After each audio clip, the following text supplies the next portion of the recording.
My husband told me we were $89,000 in debt. I worked 2 jobs for 3 years to pay it off. $1,800 every month. The debt was a lie. The company I sent the money to didn't exist. And the man I was killing myself for had $267,000 in a secret account, a girlfriend in Dallas, and a plan to use my exhaustion to take my children. But I need to start where it started for me. Poplar Avenue, Memphis, Tennessee, 11:47 p.m. on a Tuesday. I fell asleep at a red light. Drool on my steering wheel, hands shaking from the double shift I'd just pulled, the one before the one I was about to start. My body had been trying to tell me something for 3 years. I was too tired to listen, too loyal, too broke. I didn't know yet that the broke part was a lie, too. My name is Monica Shaw. I'm 34 years old. I manage the cafeteria at Baptist Memorial Hospital in the medical district. 400 meals a day. I coordinate the cooks, the servers, the vendors, the health inspections. I know how to keep a system running, and at 5 p.m., after catching 90 minutes of sleep in my car in the hospital parking lot, I open the rideshare app and drive strangers around Memphis until midnight. Through Whitehaven, through Orange Mound, where I grew up, through downtown and out to Germantown, smiling when they make small talk because the rating matters. The rating is money, and the money goes to the debt. 3 years ago, my husband Wesley sat me down at the kitchen table with his head in his hands and told me his landscaping business had gone under. $89,000 in debt, he said. The vendors, the equipment loans, the truck payments, all collapsed at once. He said if we didn't get on a repayment plan, we'd lose the house. His voice broke when he said it, and I believed every word because the man I married had never lied to me, or so I thought. I picked up the second job the next week. Every month, like clockwork, I gave Wesley $1,800 to send to a company called Pinnacle Financial Solutions. He set it all up. He gave me the number. He said he talked to them monthly, that they were making progress, that we'd be free of it in another year or two if we just kept going. I want you to understand something before I go any further. Everything I'm about to tell you, every dollar, every lie, every night I spent driving strangers while my children slept at my mother's house, it was worse than you think, much worse. And it almost worked. I haven't had a full day off in 3 years. Not one, not Christmas, not my birthday, not the Saturday. Jalen had a fever and I drove with the phone propped on the dashboard so Mama could update me between rides. I eat standing up. I sleep in pieces, 90 minutes here, 2 hours there, 4 hours at home if I'm lucky. I haven't sat in a park with my kids since Jalen was 1. I have 2 children. Kayla is 7. Jalen is 4. My mother, Miss Geneva, watches them every night while I drive. She lives over in Fraser, in the house with the screen door that's been needing new hinges since I was in high school. Jalen calls her mama more than he calls me that. And I can't even be mad about it because she's the one who's there when the lights go off. She's the one who reads the bedtime stories. She's the one who hears the thunder and feels the small body crawl into bed beside her. I get home after midnight and I stand in their doorway for a minute watching them sleep. That's my version of tucking them in. That's what $1,800 a month costs. Not just money, time, their childhood, my presence in it. $64,800. I did that math 1,000 times during those late night drives, and every time the number sat heavier in my chest. 3 years of sleep and sweat and missed bedtimes converted into a number on a screen. And I still had $31 in my checking account on any given Thursday. Wesley used to say, "You're so strong, Mo. Most women couldn't do what you do." He'd bring me coffee before my morning shift, set it on the counter next to my keys like a little offering. He'd rub my feet on Sunday nights, the one night I didn't drive, and he'd say it again. "We're almost there, baby. I'm so proud of you." And I would close my eyes and believe him, because believing him was the only thing keeping me upright. If I ever stopped to wonder whether the sacrifice was worth it, I'd have to face the possibility that 3 years of my life had been poured into nothing. And I could not afford that thought, not on 4 hours of sleep. "I handle the money so you don't have to stress," he told me once. Early on, when I asked to see a statement, he said it so gently, like he was protecting me. "You got enough on your plate, Mo? Let me carry this one." And I let him, because that's what marriage is supposed to be. You carry what you can and you trust the other person to carry the rest. He carried nothing, but I didn't know that yet.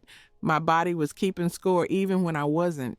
I lost 22 pounds in 3 years, and I didn't have 22 pounds to lose. My scrubs hung off me like they belonged to someone else. Denise, the head cook at Baptist Memorial, started leaving protein bars in my locker. She never said why. She didn't have to. Big Ron, our dishwasher, a man who barely speaks 10 words a day, started bringing me coffee without asking, the way you bring somebody something when you can see they're running on fumes and you don't know what else to do. Tamika, one of the servers, caught me asleep, standing up in the dry storage room one morning, my forehead pressed against a shelf of canned tomatoes. She didn't wake me right away. She told me later she stood there for a full minute trying to decide if she should. These people saw me disappearing. They just didn't know why. The migraines came twice a week, always behind my left eye, like somebody pressing a thumb into my skull. My hands trembled when I gripped the steering wheel past 10 p.m. My back seized up so bad some mornings I had to sit on the edge of the bed for 5 minutes before I could stand. Dark circles settled under my eyes so deep that a coworker I barely knew asked if I was sick. "Just tired," I told her. The same thing I told everyone. Just tired. Like exhaustion was a season that would pass. Mama watched me shrinking and didn't say what she was thinking.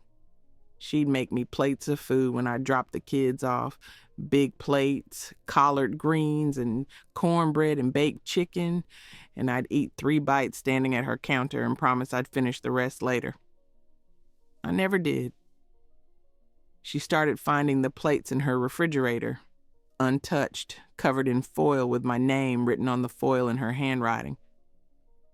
Kayla drew a picture at school that year. "Family portrait," the teacher said. "Mommy in a car, Daddy on a couch, Kayla and Jalen standing next to a woman with gray hair. That was Miss Geneva. Mama in a car, Daddy on a couch." My 7-year-old drew the truth of our family, and I smiled at it when she showed me and put it on the refrigerator and said, "That's beautiful, baby." Then I went to the bathroom and stood there with the door closed until my eyes stopped burning. I drove past a Shaw Brothers landscaping truck one afternoon in Whitehaven. Big green truck, professional lettering, 2 men loading equipment in the back. Shaw is Wesley's last name, but I didn't think twice about it. Shaw is common enough, and Wesley's business was gone. He told me so himself. I kept driving. Here's what else I couldn't see then. Wesley wore new sneakers every other month. New watch that Christmas, a jacket I'd never seen before. When I asked, he always had the same answer. "Got a deal from a client. You know how it is, Mo. People pay me in trade sometimes." He said it easy, relaxed, like a man with nothing to hide. And I believed him because I was too tired to do anything else. Too tired to question, too tired to add up the small things, too tired to notice that he always looked rested and I always looked like I was disappearing. There was one Thursday night I'll never forget. I sat in the Baptist Memorial parking lot after my shift and checked my account. $31. Payday was Monday. I drove to the gas station and put $12 of gas in my tank, enough to keep me on the road for the weekend rideshare runs, but not enough for groceries. I texted Mama, "Can the kids eat at your house this weekend? I'll pick up something Monday." I ate a granola bar from the break room for dinner, sat in my car in the parking lot, chewing slowly to make it last, watching the Memphis sky go dark over the medical district. Friday morning, I was doing laundry. Wesley's jacket, the one he wore when he went out for what he called odd jobs and errands. In the pocket, a receipt. Foot Locker, $247, new Jordans. I stared at that receipt. I held it between my fingers and felt something flicker in my chest, something I couldn't name yet. Then I put the jacket in the dryer and didn't say a word. I couldn't afford to question it, not yet. Not when questioning it might crack open everything I needed to believe was solid.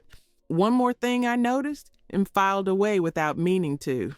Wesley mentioned. Casual as anything one evening while I was heating up leftover rice for the kids, that a buddy of his in Dallas might have some work for him. Might be worth looking into down the line, he said. Nothing serious. I barely registered it. I was watching Jalen eat and calculating whether I could skip lunch the next 3 days to cover Kayla's school supplies. Dallas didn't mean anything to me then. It would. The crack started with a phone call I wasn't expecting. A cable company called on a Wednesday afternoon during my break at the hospital. They said we had an unpaid bill for $340, 3 months past due. I was confused. Wesley handled the bills. Wesley handled everything. But $340 past due meant something had slipped. And if the debt management plan was working, it shouldn't have. So I did what anyone would do. I pulled up the number for Pinnacle Financial Solutions, the same number Wesley gave me 3 years ago, the one I'd called maybe twice before and gotten a pleasant automated message, and I dialed it. Nothing. Dead line. Not a busy signal, not a voicemail, nothing. Just silence, and then the 3 tones that mean a number is no longer in service. I sat in the break room with my phone in my hand and stared at the wall. Then I called again. Same thing. Dead air. Disconnected. That night I mentioned it to Wesley. Casual. Just in passing, the way you mention a leaky faucet or a strange noise in the car. I tried calling Pinnacle today about that cable bill. The number didn't go through. Something moved across his face just for half a second. A flicker, like a shadow passing behind his eyes. Then it was gone, replaced by the smooth, easy expression I'd been looking at for 3 years. Oh, they changed their number a while back. He said, I've got the new one. I'll call them tomorrow. Don't worry about it, Mo. The next morning, I noticed him in the garage at 6 a.m. on his phone. That was unusual. Wesley was not a 6 a.m. man, but I was running late for my shift, so I filed it and kept moving. The cable company called again the next day. And this time, on my break, I dialed the Pinnacle number again myself. Still did. Wesley had said he'd take care of it. Wesley had said they changed their number. But the number was still dead. And something inside me, some small muscle I didn't know I still had, tightened. I went to Google on my phone. I typed in Pinnacle Financial Solutions, Memphis. I hit search. Nothing. No website. No business registration. No Better Business Bureau listing. No address. No reviews. No mention of a company by that name anywhere in Memphis, Tennessee. I searched without the city. I searched with quotation marks. I searched with the phone number. Nothing. Nothing. Nothing. The company I had been sending $1,800 to every month for 3 years did not exist. I sat in the Baptist Memorial break room with the phone in my lap. The fluorescent lights hummed above me.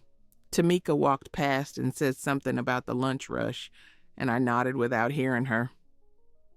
I sat there for 9 minutes. I know because I watched the clock on the wall, the one above the vending machines, and I counted the minutes while something inside my chest rearranged itself slowly and permanently, like furniture being moved in a room I'd never be able to put back the way it was.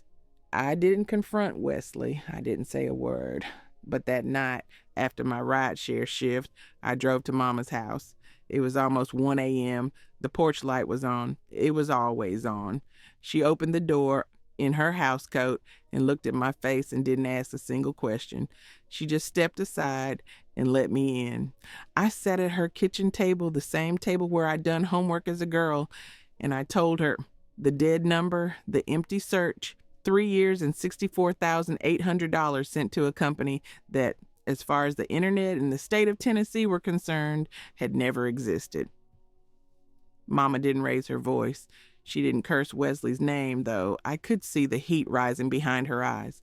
She sat very still for a long time.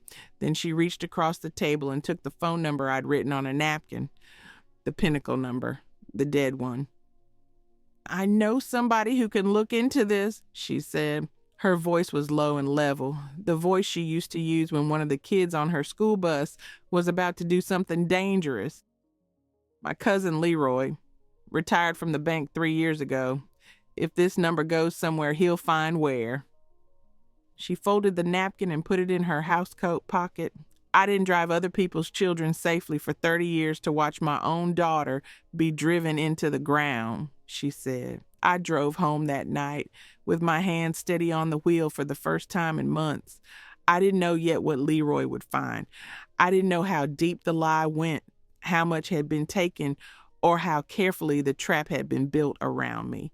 But I knew one thing: the debt I'd been killing myself to pay had no name, no address, and no proof it had ever been real. And the man who told me it existed was asleep in my bed.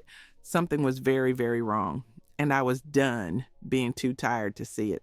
Cousin Leroy called Mama 2 days later. She called me on my break at Baptist Memorial, and I could hear it in her voice before she said a word. That quiet, careful tone she uses when she's about to tell you something that's going to change the shape of your life.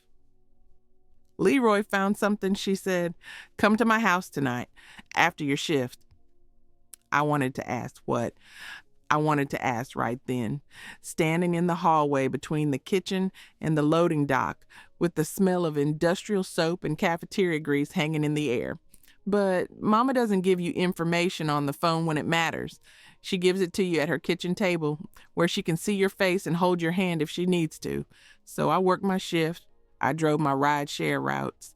And at 11:30 that night, I pulled into Mama's driveway in Fraser and walked up to the porch with the bad hinges and the light that was always on. Cousin Leroy was sitting at the kitchen table. I hadn't seen him in maybe 2 years, but he looked the same. 64 years old, retired 3 years from First Tennessee Bank, where he'd been a branch manager for 2 decades. Reading glasses low on his nose, a yellow legal pad covered in handwriting, and spread across Mama's kitchen table, printed on plain white paper, a stack of documents that would take apart every lie my husband had ever told me. "Sit down, baby girl," he said. I sat. He took off his reading glasses and looked at me the way you look at someone before you tell them bad news in a doctor's office. Then he put them back on and picked up the legal pad. "I started with the phone number," he said. "The Pinnacle number. Ran it through every database I still have access to, and a few I called in favors for." He tapped the pad. "That number is registered to a prepaid cell phone, burner phone, purchased with cash at a Walmart in Cordova 18 months ago. No name attached and no account, no billing address. It's a throwaway." I didn't say anything. I just sat there and let the words settle. "Then I looked up Pinnacle Financial Solutions," he said. "Not just Google like you did. I checked the Tennessee Secretary of State Business Registry, the Federal Registry, the Consumer Financial Protection Bureau, every licensing database for debt management companies in the state of Tennessee." He turned a page on the legal pad. "Monica, that company does not exist. It has never existed. There is no business entity, no tax ID number, no registered agent, no physical address. Pinnacle Financial Solutions is a name and a phone number. That's all it ever was. 3 years, 36 payments, $64,800 sent to a name and a phone number." I pressed my palms flat on Mama's kitchen table. The same table where I learned long division. The same table where I sat the night I told her about the dead phone number. I pressed my hands down until the shaking stopped, and I made myself breathe. 3 years of double shifts. 3 years of 4 hours of sleep. 3 years of migraines and hand trimmers and scrubs hanging off my body because I'd lost 22 pounds I didn't have to lose. 3 years of standing in my children's doorway at midnight because that was the closest I got to tucking them in. All of it paid into nothing. A fake name, a dead phone, a lie my husband built with his own hands and maintained with his own mouth every single month for 36 months. Mama was watching me from the counter. She didn't say a word. She just stood there with her arms folded, letting me have the silence. "I'm not done," Leroy said gently, like he knew what was coming next was worse. "Geneva told me about the landscaping business, Wesley's business that went under." I looked up. I remembered something. Mama said from the counter. That truck you told me about. The green one you saw in Whitehaven. Shaw Brothers Landscaping. The truck. The big green truck with the professional lettering and the 2 men loading equipment. I had driven past it and thought nothing of it because Shaw is a common name and Wesley's business was dead. He told me so. I made a phone call, Mama said, to Tasha, Jerome's wife. Jerome, Wesley's brother. I hadn't talked to Jerome or Tasha in over a year, maybe longer. They came to Jalen's birthday party when he turned 3, and Jerome had been quiet and wouldn't quite look me in the eye, and I thought he was just being Jerome. What did Tasha say? I asked. Mama's jaw tightened. She said business is booming. Said they just got the city contract for the municipal parks. 6 crews running. She said Jerome's been so busy she barely sees him. 6 crews, a city contract, municipal parks. Wesley's landscaping business didn't fail. It was alive. It was thriving. It was pulling in money every single month while I drove strangers around Memphis until my hands shook, and it was running under Jerome's name so I would never see it. Leroy wrote a number on the legal pad and turned it toward me. $15,000 a month. That was the estimated revenue for a landscaping operation running 6 crews with a city parks contract in Shelby County.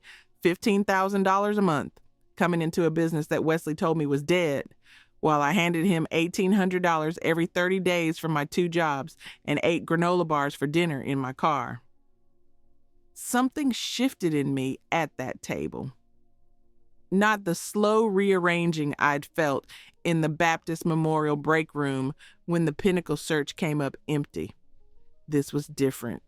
This was the moment I stopped being a woman waiting for answers and became a woman who was going to find every single one of them. I looked at Leroy and I looked at Mama and I said the only thing that mattered. What else can you find? Leroy took off his glasses again and set them on the table. Baby girl, I managed other people's money for 30 years. I know what theft looks like when it wears a wedding ring. He picked up a pen. Show me every transfer you've made to Wesley, every bank record you can get your hands on, every deposit, every withdrawal. I'm going to follow your $1,800 and find out exactly where it lands. It took Leroy 11 days. 11 days of sitting at that same kitchen table with his reading glasses and his legal pad and a laptop he borrowed from his grandson.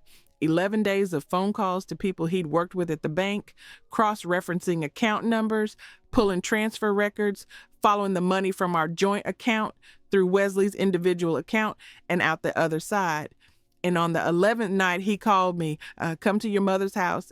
So he said, right now. I was in the Baptist Memorial parking lot about to start my rideshare shift. I turned off the app and drove straight to Fraser. Leroy had 3 pages of printed records laid out on the table. He pointed to the first one. Every $1,800 you gave Wesley, he said, every month. It goes from your joint checking into his individual account. Then within 48 hours, it transfers out again. To where? He slid the second page toward me. Charles Schwab, brokerage account, Wesley's name, his name only. I looked at the page. I read the number at the bottom. I read it again. $267,000. I stopped breathing. I know I did because Mama put her hand on my shoulder and said, breathe, baby. And I realized I'd been staring at that number without taking in air. $267,000 in a brokerage account I never knew existed, under my husband's name and only his name. Built with my $1,800 a month plus $15,000 a month from a landscaping business he told me was dead, compounding and growing for 3 years while I sat in parking lots with $31 in my checking account, wondering if I could afford groceries. My $64,800 was in there. My double shifts, my migraines, my children's bedtimes, every hour of sleep I didn't get, every meal I didn't eat, every Sunday I should have been at the park with Kayla and Jalen. All of it converted into digits on a brokerage statement for a man who rubbed my feet and told me we were almost there. Leroy was still talking.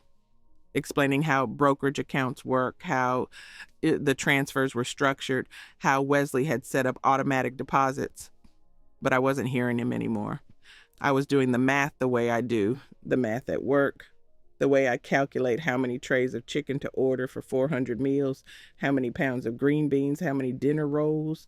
I was running the numbers the way a woman runs numbers when numbers are the only thing keeping her from screaming. $267,000 minus my $64,800. That still left over $200,000 from somewhere else, from the landscaping business. From $15,000 a month after month, flowing into Jerome's accounts and then into Wesley's Schwab portfolio while I stretched $12 of gas across a weekend. I didn't cry. I want you to understand that. I did not cry. I was past the place where crying lived. Something in me had gone quiet and still, the way a machine goes quiet when you flip it from one mode to another. I was done being tired. I was done being confused. I was done being the woman who didn't ask questions because she couldn't afford the answers. I picked up my phone and I said, I need a lawyer.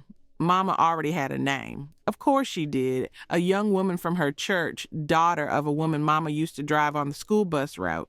Attorney Shanice Brooks, 31 years old, family law and financial fraud, offices on Union Avenue. Mama had already called her. I met Shanice 2 days later in her office during my lunch break. She was young, sharp, and she didn't waste a single word. I laid Leroy's documents on her desk, the Pinnacle research, the burner phone trace, the Schwab account records, everything, and she read through them without speaking for 7 minutes. Then she looked up at me. Mrs. Shaw, your husband committed wire fraud, she said. He created a fictitious company to funnel your income into a brokerage account in his name only. That's theft by deception. That's concealment of marital assets. And if his brother knowingly put the business in his own name to hide it from you, that's conspiracy. She pulled out a legal pad of her own. I watched her write. And for the first time in 3 years, I felt like someone with authority was looking at what had been done to me and calling it what it was. We can pursue criminal charges and civil action simultaneously, she said, but I need to understand the full scope before we move. If there's more, I want to find it before he knows we're looking. There's more, I said. I didn't know how I knew, but I knew. How long do I have? I asked. What do you mean? Before he makes a move, before he does whatever he's planning to do with that money. Shanice paused. Then she said, let me look into that. It took her 1 week, and she came back with something that knocked the last breath out of me. He co-signed a lease, Shanice said. We were in her office again, my lunch break, the door closed, a 2-bedroom apartment in Dallas, Texas. The other name on the lease is Tiffany Cole. Move-in date is 12 weeks from now. Dallas. The buddy in Dallas who might have work for him. Nothing serious, he'd said, stirring rice for the kids. Nothing serious. Just an apartment with another woman's name on it. Paid for with money I earned driving strangers through Memphis at midnight. Who is Tiffany Cole? I asked. My voice was steady. I'm proud of that. Based on what I've found so far, she appears to be in a relationship with your husband. Social media shows them together. She seems to believe he's single. 12 weeks. He had a timeline. He had an exit strategy. He was going to leave in 12 weeks, take the $267,000 and move to Dallas with a woman named Tiffany who didn't know I existed. And I'd be left in Memphis with 2 children, 2 jobs, $31 in checking, and a body that was falling apart from 3 years of paying for his escape. I sat in Shanice's office and felt the full weight of it settle on me like a hand pressing down on my chest. The fake debt, the burner phone, the hidden business, the secret brokerage, and now a girlfriend and a getaway plan. Every piece of it designed, engineered, built over years by a man who kissed me goodbye every morning and told me he was proud of how strong I was. I drove home that night after my rideshare shift, and Wesley was on the couch watching television. He looked up and smiled, that same smile, the one I'd been looking at for years, the one I used to think meant he loved me. Long night, he said. Always, I said. He got up the next morning and brought me coffee before my shift. Set it on the counter next to my keys. You're almost there, Mo, he said. He rubbed my shoulder. I know it's hard, but we're so close. I picked up the coffee. I drank it. I smiled at him. He had no idea that I'd already seen the Schwab account. He had no idea that I knew about Shaw Brothers Landscaping, about Jerome, about the $15,000 a month flowing through a business he told me was dead. He had no idea about Shanice Brooks or the legal pad full of evidence on her desk. He had no idea about Tiffany Cole's name sitting in the file folder in an attorney's office on Union Avenue. He thought I was too tired to think. That was always his mistake. I kept working both jobs. I kept handing Wesley the $1,800 every month because Shanice told me to. Every payment is documented now, she said. Every dollar you give him from this point forward is evidence of ongoing fraud. Let him take it. We're building the case. So I let him take it. I handed it over the same way I always did, and he transferred it the same way he always did. And Leroy tracked every single transaction from our kitchen table to that Schwab account. I worked my hospital shifts. I drove my rideshare routes. I dropped my kids at Mama's house and picked them up after midnight. From the outside, nothing had changed. Monica Shaw, 34 years old, 2 jobs, running on fumes, same as always. But underneath, everything was different. Shanice was building the file. Every Schwab transfer, documented. Every month of the fake Pinnacle payments, traced. Shaw Brothers Landscaping revenue, estimated and recorded. The Dallas lease, copied and filed. Tiffany Cole, identified and noted. I was building my case the same way I ran my cafeteria.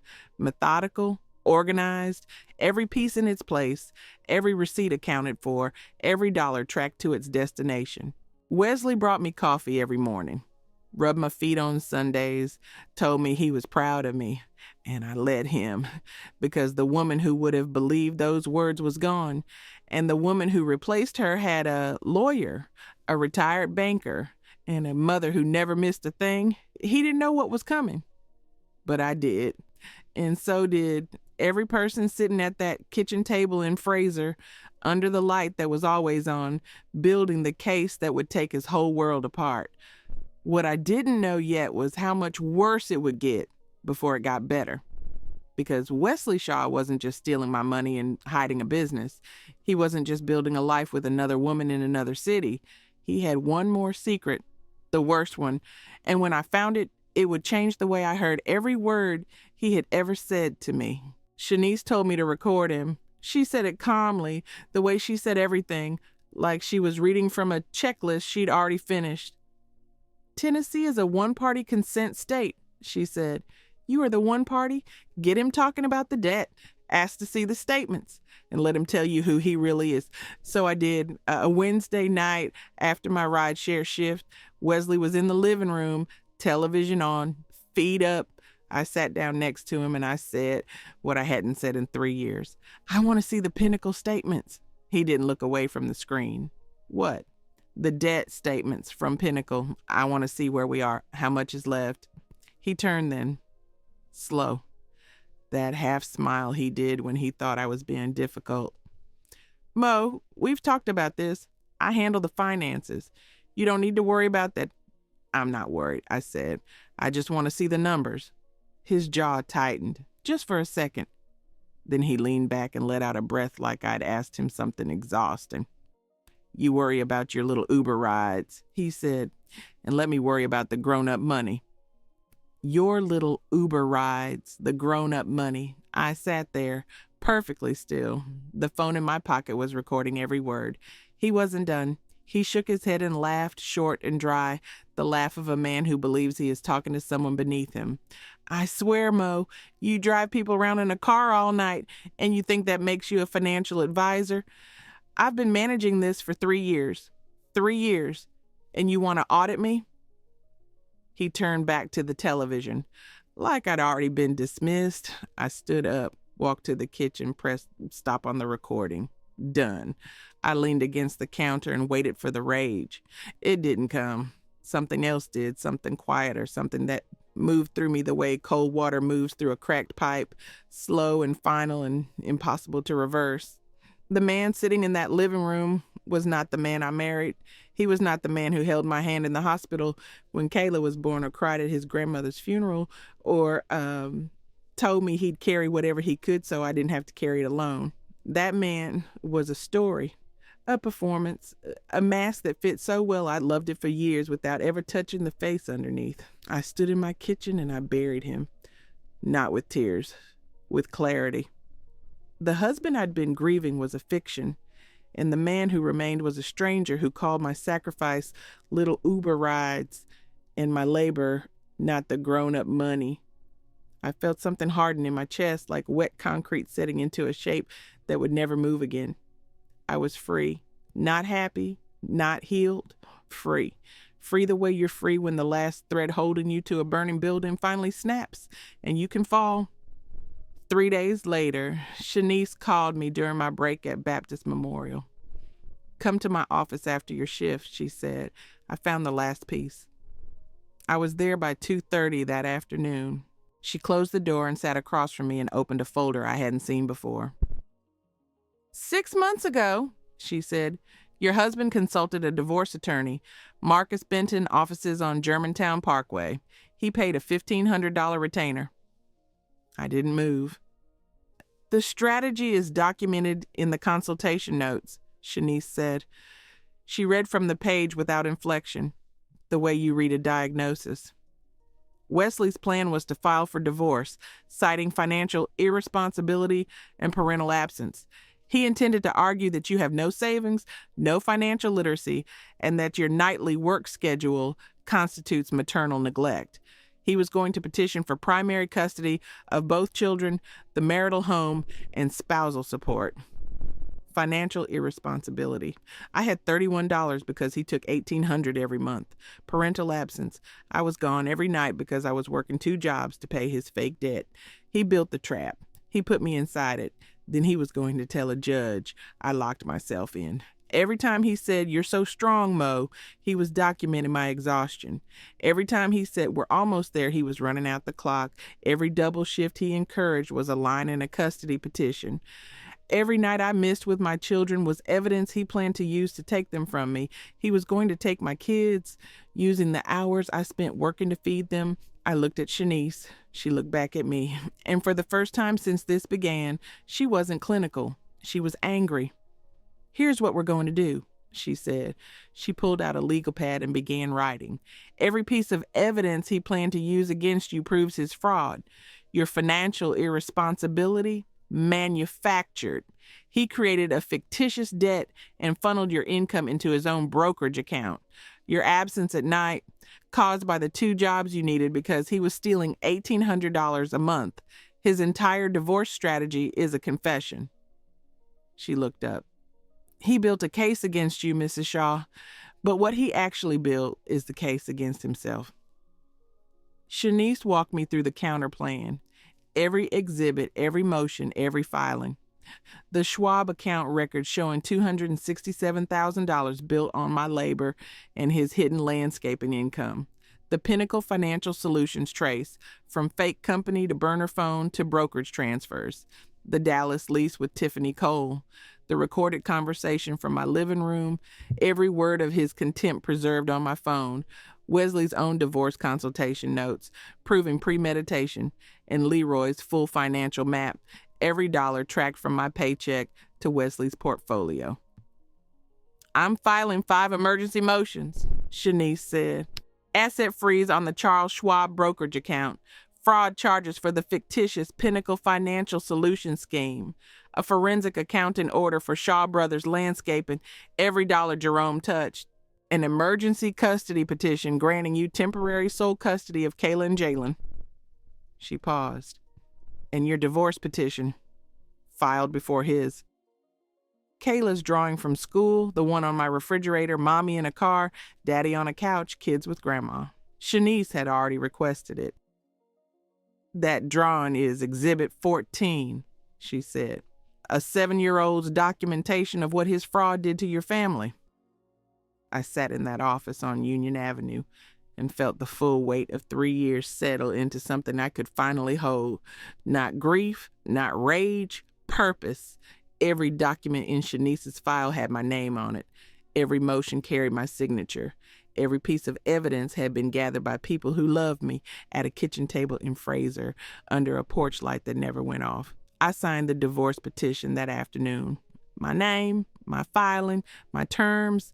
I drove home that night and Wesley was on the couch. Same position, same television, same smile when I walked in. "Long night?" he said.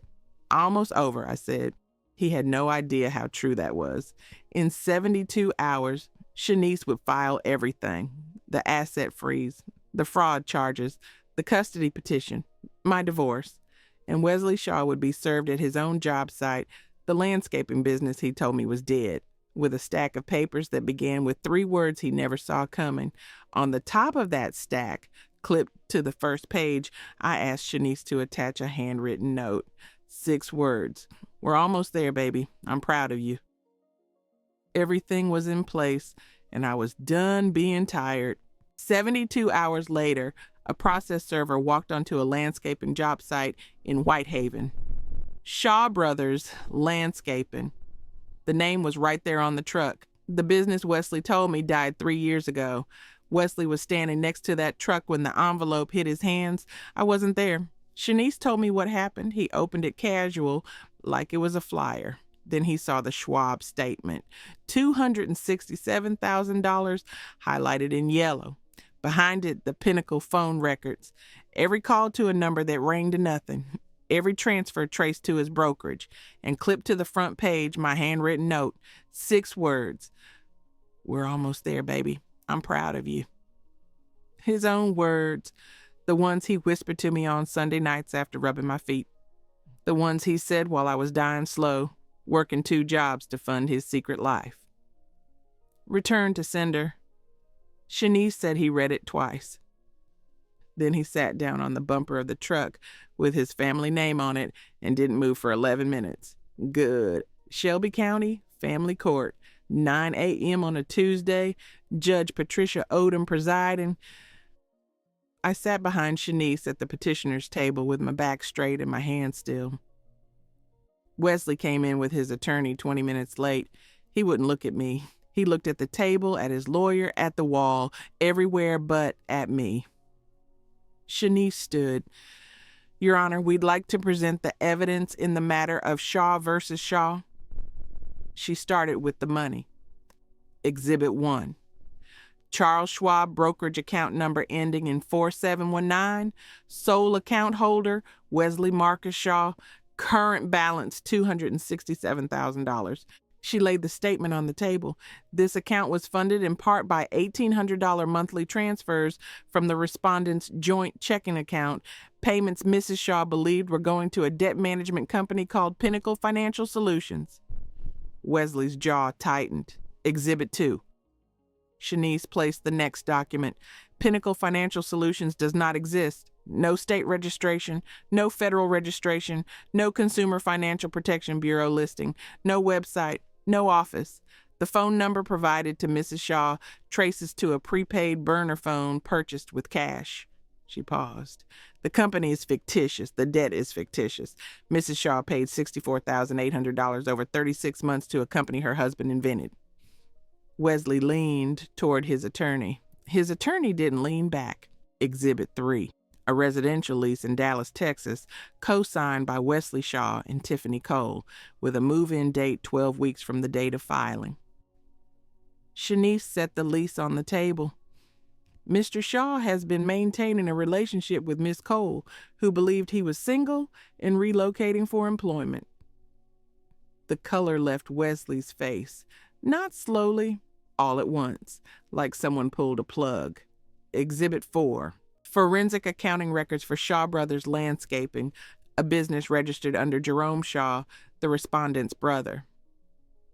This business generates approximately $15,000 per month in revenue. It holds active contracts with the City of Memphis Parks Department. Wesley Shaw told his wife this business failed 3 years ago. It did not fail. It was transferred to his brother's name to conceal marital assets. Wesley's hands were shaking. I could see them from across the aisle. The same hands that rubbed my shoulders on Sunday mornings. The same hands that took my $1,800 every month and put it in an account I didn't know existed. Jerome, sitting in the gallery, stood up like he was going to leave. His attorney pulled him back down. Exhibit 5. Shanice picked up her phone. Audio recording captured under Tennessee's one-party consent statute. She pressed play. Wesley's voice filled that courtroom. Clear, casual, cruel.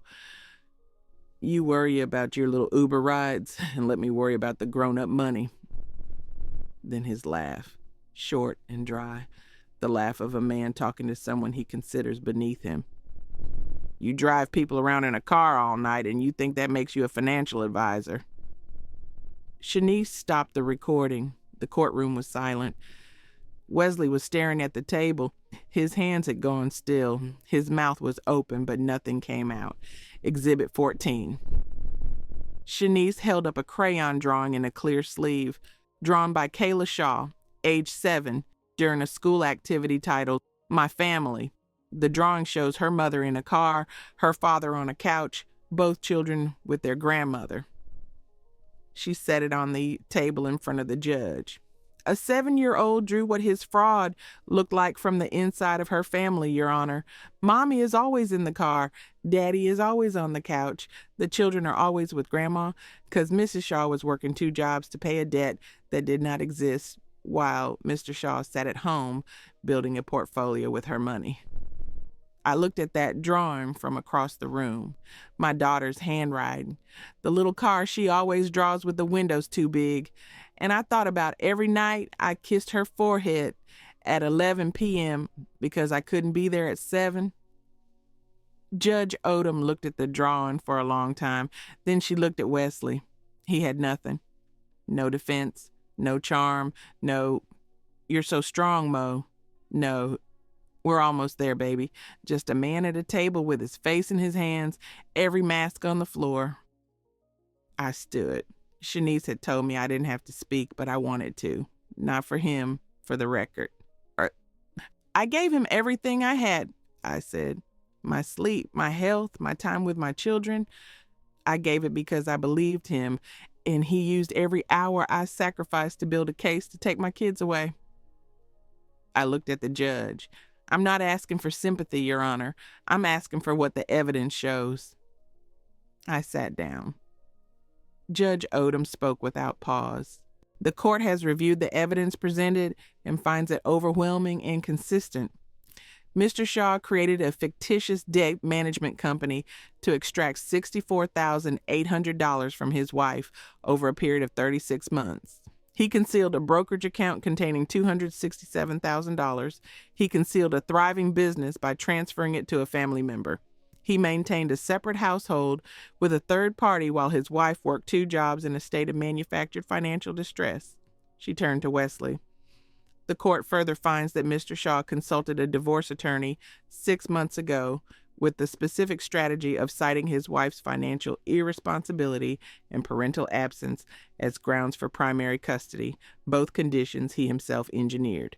Every hour of Mrs. Shaw's absence from her children was a direct result of the respondent's fraud.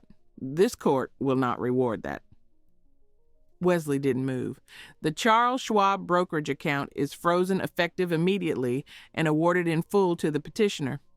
Emergency sole custody of the minor children, Kayla and Jalen Shaw, is granted to Monica Shaw. The marital home is awarded to the petitioner. Mrs. Shaw's divorce petition is granted. Mr. Shaw's pension claim and spousal support request are denied. She looked at Jerome. Jerome Shaw, the court finds you complicit in the concealment of marital assets through the operation of Shaw Brothers Landscaping as a front for your brother's hidden income. You accepted 20% of business revenue with full knowledge of the fraud against Mrs. Shaw. Jerome's attorney whispered something. Jerome shook his head. Judge Odom continued, Wesley Marcus Shaw.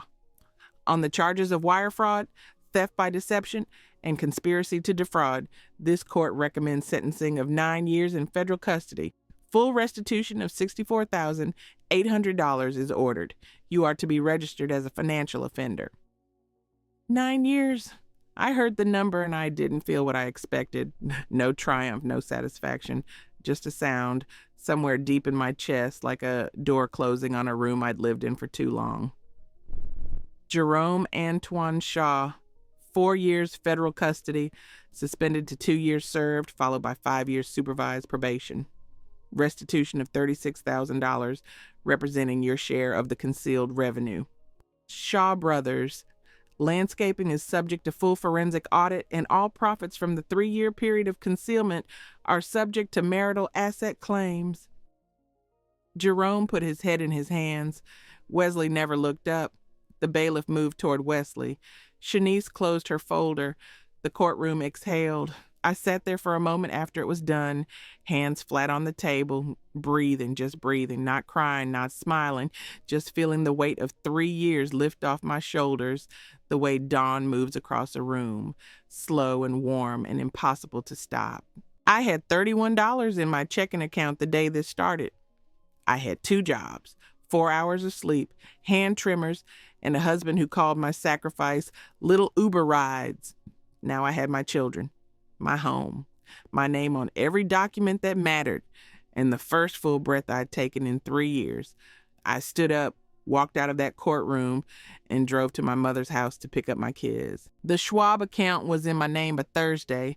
$267,000 transferred from a frozen brokerage into an account I opened myself at a bank on Union Avenue with my driver's license and my divorce decree and my hand steady on the counter.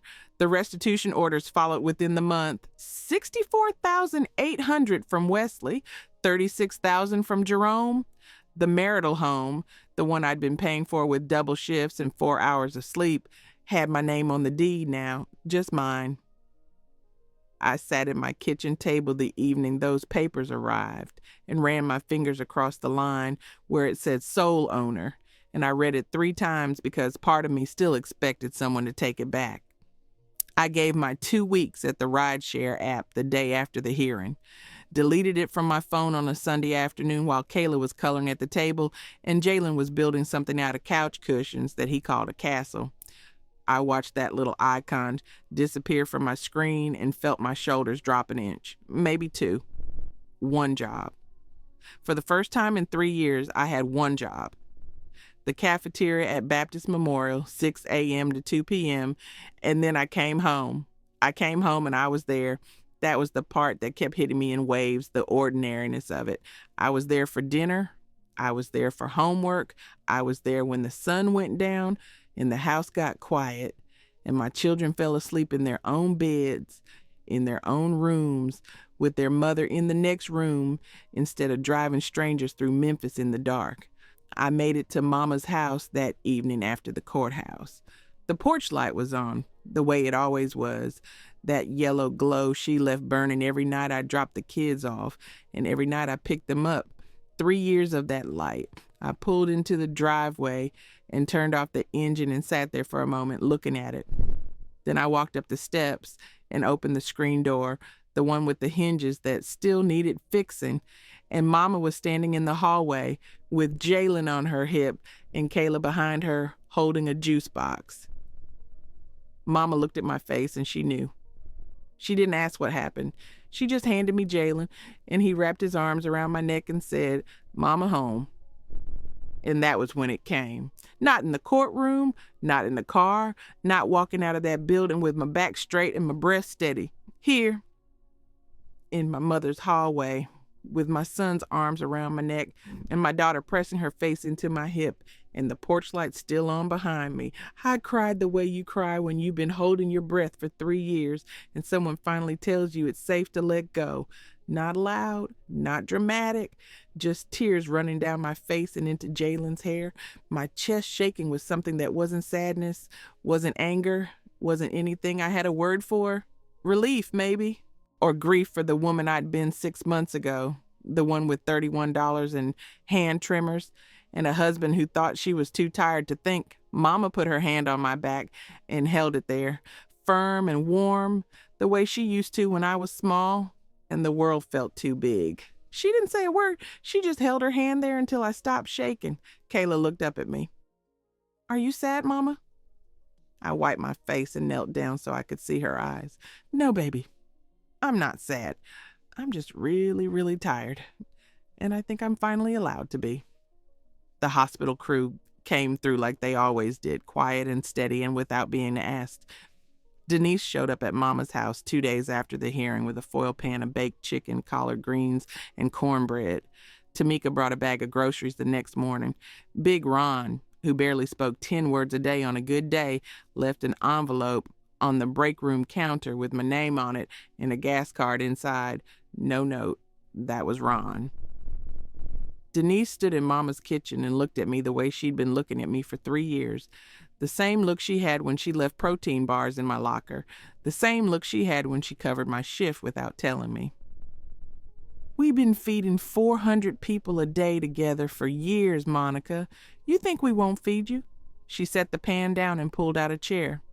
Sit. Eat. The whole plate this time. I ate the whole plate. First time in longer than I could remember. They covered my shifts that week without asking, and the week after that without telling me. Tamika organized it. Denise cooked. Ron just showed up wherever he was needed and did whatever had to be done. The way they'd been doing for 3 years, only now I could see it clearly, the way you see the shape of something only after the fog lifts. Wesley started his 9 years in federal custody on a Monday.